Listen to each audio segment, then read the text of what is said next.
Well, hello everyone, and welcome back to another episode of Planning for Retirement. I'm your host, Scott Nelson. I'm joined by Elyse Azares. Hello.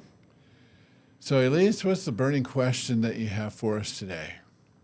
I thought that today we could talk about something that a lot of Americans, or I guess just anyone in general, but a lot of people have lazy money. Oh, I hate lazy money. So I wanted to ask you what would be something that would define lazy money? Well, in my mind, lazy money is money that's sitting somewhere and it's just not really being very productive at all. It's being lazy, it's not keeping up. So, like savings, like in Yeah, savings accounts. We could argue even some CDs. And while CD rates have come up a little bit recently, most lazy money is going to be in what we would refer to as a non qualified account, meaning it's not an IRA or a 401k, but even sometimes inside of those, we have lazy money. So it's money that's considered to be quote unquote safe, but it's just not earning what it should be. so money that's gone on and into retirement before you. Yeah. Yeah, it's just laying around being lazy. So, How do you put that money back to work? well, that's going to vary depending on individual circumstances. But, we've had people come into the office that have said, Scott, I just don't feel like my money is, doing what it needs to do. And as we visit with them, it's not uncommon to have them tell us a story about 2008 or some kind of similar market correction event that just shocked them. They didn't enjoy seeing their account values drop. And so what they did is they moved it to what they consider to be a safe haven. So that might be money market accounts or CDs or savings or government bond funds, things of that nature that are not subject to the wide swings that the market can sometimes experience, but it's also not yielding for them any kind of decent return.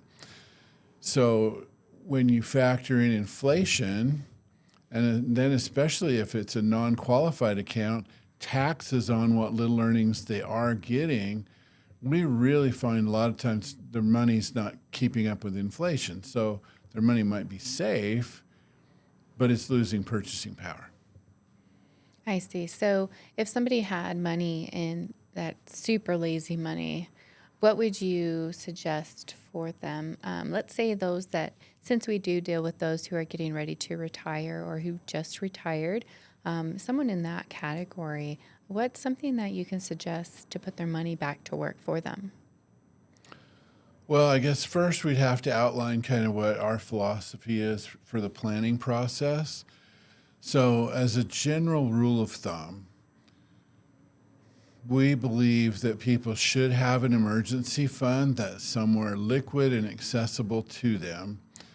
And that amount should be approximately equivalent to what they'd need for 3 to 6 months worth of expenses.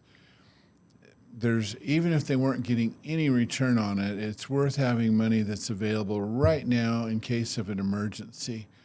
For example, let's say, there was an issue with the roof, the car, any number of things. Use your imagination for something you don't want to have happen.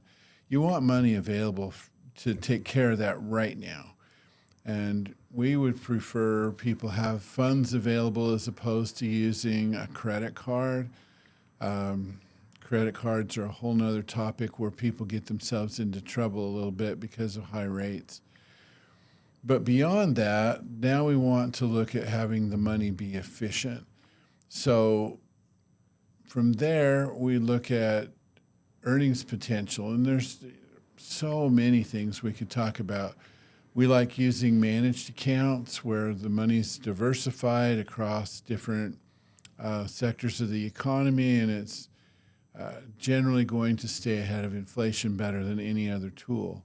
But if risk tolerances don't allow, We have things like structured notes. We've got some clients right now that have put some of their formerly lazy money into a structured note where they've got some buffers and guarantees against downturns, but they're earning 20+% interest on that over a 2-year period. Could you explain really quickly what a structured note is? Sure. So structured notes are issued by big banks. Think JP Morgan, Barclays, Bank of America, Bank of Montreal, and others.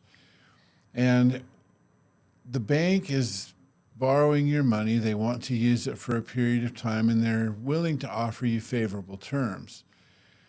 This is designed for people that want some kind of a guarantees against a significant market downturn. And so they'll structure barriers or buffers using what they call an underlying investment. So that might be the S&P 500, the NASDAQ.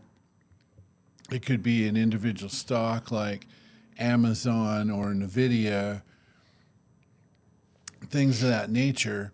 And so as long as the underlier doesn't break through any particular threshold, or in some cases they're actually FDIC insured, they're going to get the promised return.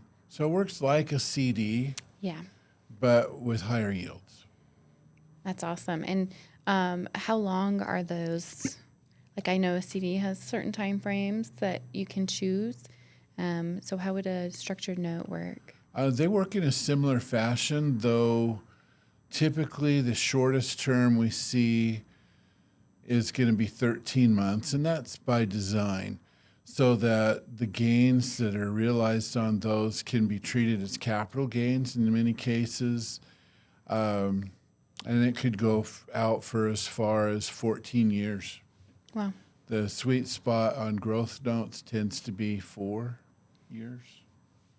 great. But if Well, it's money it's just great sitting information. around Yeah. being lazy, right? We don't want that. No, We don't want that lazy money. no, hate lazy money. So if you have lazy money lying around, give us a call, 435-723-3370. Schedule a free consultation. We'd be happy to show you all of the many options that are available to help put your money back to work more effectively.